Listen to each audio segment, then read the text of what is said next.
Inflammatory Bowel Disease by Gabby, Ben, Ashley, Jalen, and Joanna. What is inflammatory bowel disease? Inflammatory bowel disease is a term used to describe disorder that involves chronic inflammation of the digestive tract. The two main types of IBD are Crohn's disease and ulcerative colitis. Crohn's disease is a condition that can affect any part of the digestive tract from the mouth to the anus. However, it most affects the end of the small intestine, which is the ileum, and the beginning of the larger intestine, which is the colon. Crohn's disease is caused by inflammation that extends deep into the lining of the affected digestive tract. Colitis primarily affects the colon and the urethra, which is caused by inflammation, and ulcers, which is open sores in the innermost lining of the colon and the urethra. The exact cause of IBD is unknown, but is believed to involve genetics, environment, stress factors, and immune system factors. Inflammatory bowel disease can occur at any age, but it mostly commonly develops during early adulthood. Both Crohn's disease and ulcerative colitis typically first presents in a person between the age of 15 and 30, although it can occur in children, adolescents, and older adults as well. Most cases are diagnosed in adolescent or young adults, but it can also develop later in life, including in their 50s or 60s. History. Matthew Bailey was the first person to report a deadly case of bowel disease in 1793.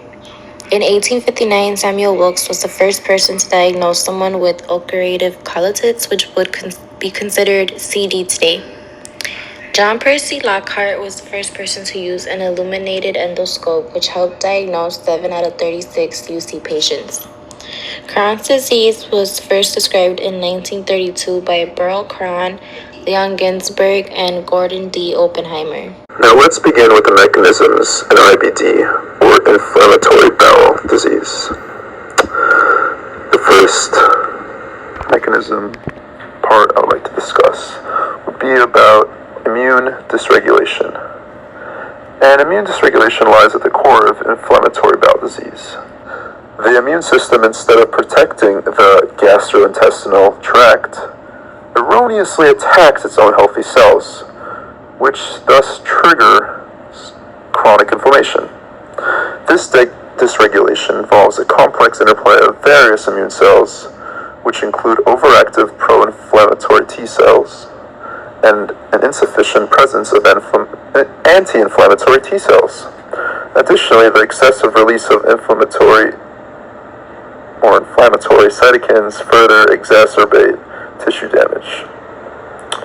Immune cells such as macrophages, neutrophils, and lymphocytes infiltrate the intestinal mucosa, which intensifies the inflammatory response. Now, mechanisms part 2 of barrier dysfunction and dysbiosis in IBD. So we start off with barrier breakdown or dysfunction and dysbiosis, which significantly contribute to the pathogenesis of IBD. Now we continue into the breakdown of the intestinal barriers, which then of course compromises its integrity. And this allows antigens to breach the mucosal defenses and trigger immune activation. This is then followed by tight junction disruptions that further increase intestinal permeability, which facilitates bacterial access and translocation. And concurrently, dysbiosis is categorized by alterations in gut microbiota composition. This as well disrupts immune homeostasis, exacerbates inflammation. The recognition of bacterial antigens by the immune system sustains the inflammatory response, which perpetuates the cycle of intestinal inflammation in IBD. In addition, the mechanisms underlying IBD intricately intertwine with the digestive and absorption processes. Chronic inflammation disrupts normal digestive function, which also impairs the breakdown and absorption of nutrients in the gastrointestinal tract. Structural changes in the intestine induced by inflammation can further reduce the surface area available for absorption. Consequently, patients with IBD may experience nutrient malabsorption, which ultimately leads to nutritional deficiencies and malnutrition. Understanding these connections is crucial for managing the clinical implications of IBD and implementing appropriate dietary interventions and supplementation. This figure visually represents the structural alteration in the intestine associated with IBD, providing a clear illustration of how inflammation affects the mucosal architecture. It helps convey the concept of reduced surface area for absorption due to changes such as villous atrophy or crypt distortion. The second figure demonstrates the normal process of nutrient absorption in the gastrointestinal tract, which emphasizes the role of intestinal villi, microvilli, and epithelial cells. Highlights the areas where dysfunction may occur in patients with IBD, leading to impaired nutrient uptake and malabsorption. The intersection of IBD mechanisms with exercise physiology and blood circulation is crucial for understanding the holistic management of the condition.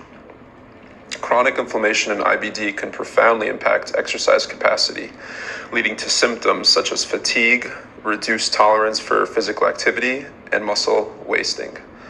However, emerging evidence suggests that regular exercise can confer numerous benefits for patients with IBD, including mitigating inflammation, improving gastrointestinal function, and enhancing overall quality of life. When prescribing exercise for individuals with IBD, it is essential to consider disease severity, symptoms, and individual preferences, while closely monitoring for potential exacerbations. Additionally, the inflammatory milieu associated with IBD may contribute to endothelial dysfunction and increased cardiovascular risk, emphasizing the importance of cardiovascular health monitoring in this patient population. First figure illustrates the potential impact of inflammation on exercise capacity and muscle function in IBD, and the second illustrates a person with IBD and how exercise can benefit them in the long run. Now onto the special focus portion. In this picture, it represents an active inflammatory bowel disease flare. To become familiar with this, on the picture to the left, you can see an individual with highlighted portions of their large intestine, or colon, that appears to be inflamed. Firstly, an activated dendritic cell, which is activated directly by a conserved pathogen, molecules, and indirectly by inflammatory mediators. Then an activated macrophage, which is activated by membrane-bound signals delivered by activated Th1 cells. Once macrophages are activated, the macrophage can then kill intracellular and ingested bacteria. Then a T cell, which is a different type of blood cell. T cells are a part of the immune system, and they develop from stem cells in the bone marrow. T cells are very important. After, there's inflamed enterocytes, which are very involved in the process of inflammation. These cells are affected by the food response to antigens, as well as creating mucus on the GI tract, causing an increase in inflammation. MUC 1 through 4, MUC 12 through 13, and MUC 17 are affected. Then an enterocyte, which has a role in digestion. These cells ensure to uptake of ions is being met, as well as water, nutrients, vitamins is being absorbed in the GI tract. After, a goblet cell is present, which is a type of intestinal mucosal epithelial cell. Goblet cells synthesize and secrete mucus within the GI tract. Then a Paneth cell, which produces antimicrobial peptides and proteins. In IBD, PCs secrete A defensins, human A defensin 5 and 6. This is in response to the bacterial stimuli the GI tract is going through. Lastly, an M cell, which is responsible for antigen acquisition from intestinal lumen. Now these are the key to the diagram on the right, which I will then to explain. Now you can get an idea of how inflamed the colon can be after undergoing all of these cells that are then inflamed and the irregular process of digestion now. You can see that there is a picture that's highlighted, and it shows kind of by the rectum area where it is inflamed for the most part. And on the right of the diagram, you can see all of the cells present and all the pictures down below on the bottom. So you can kind of connect the dots of what is going on here. But you see a lot of action with the activated macrophages in the goblet, T cells, as well as the Paneth cells within the GI tract itself. And then you can see bacteria above, like that is either pink, turquoise, red, brown, or yellow that is present, which also causes an increase in inflammation and discomfort. You can then know that the patient will be going to the bathroom a lot because of this issue, and it's trying to heal itself, but in reality it's an autoimmune disease, and the tract itself, the GI tract, is attacking itself. In the picture you can see that there is a dense infiltration of monocytes, macrophages, T cell types, typically on the mucosal layer, which is a light green color you can see within the picture that's shown. In addition, you could really just see the abnormality of the digestive tract itself and what it's going through.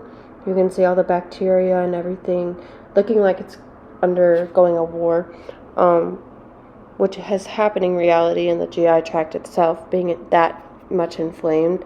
You can just see that all of the cells together are trying to work together, but sometimes it's overbearing, which then causes the GI tract itself to attack itself and making it ultimately worse. Inflammatory bowel disease symptoms vary depending on the severity of inflammation and where it occurs. Some of the symptoms include diarrhea, fatigue, abdominal pain and cramping, blood in your butt, reduced appetite, or unintended weight loss. You should see a doctor if you experience persistent change in your bowel habits or if you have any of the signs and symptoms of inflammatory bowel disease. Inflammatory bowel disease is not fatal, but if serious, it may cause life-threatening complications. Diagnosis.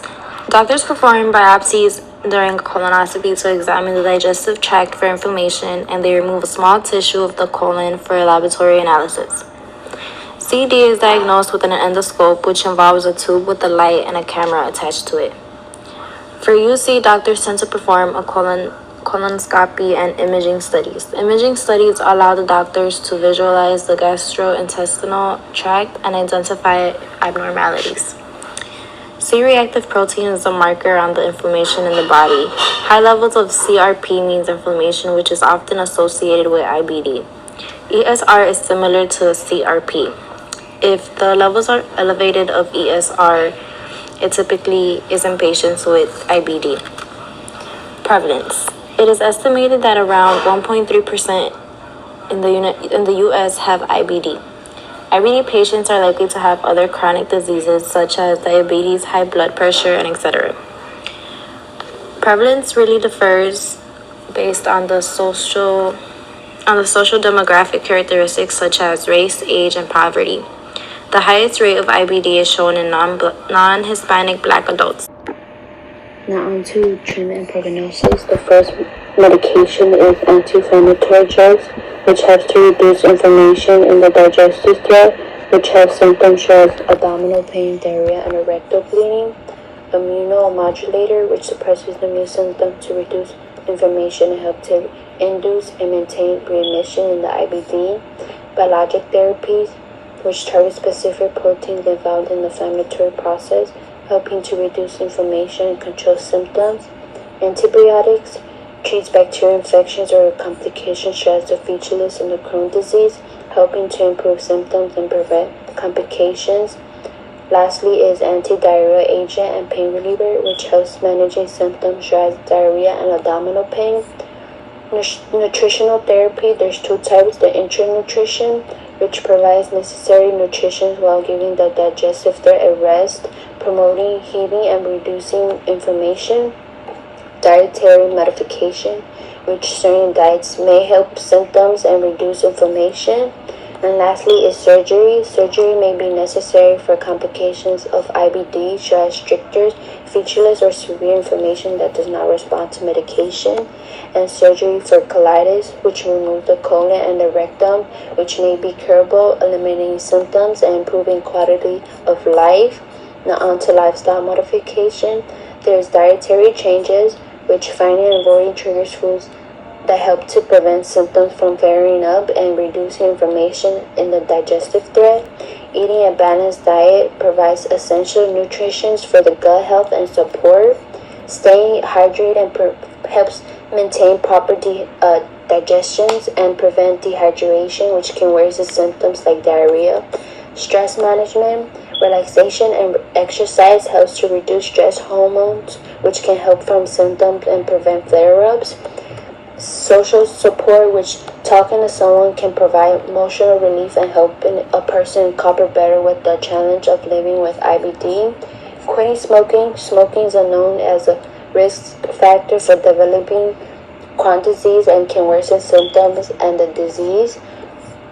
Sleeping well, maintaining a regular sleep schedule and creating a comfort sleep environment, which poor sleep can worsen symptoms and increase stress, which can turn to worsen the symptoms of IBD.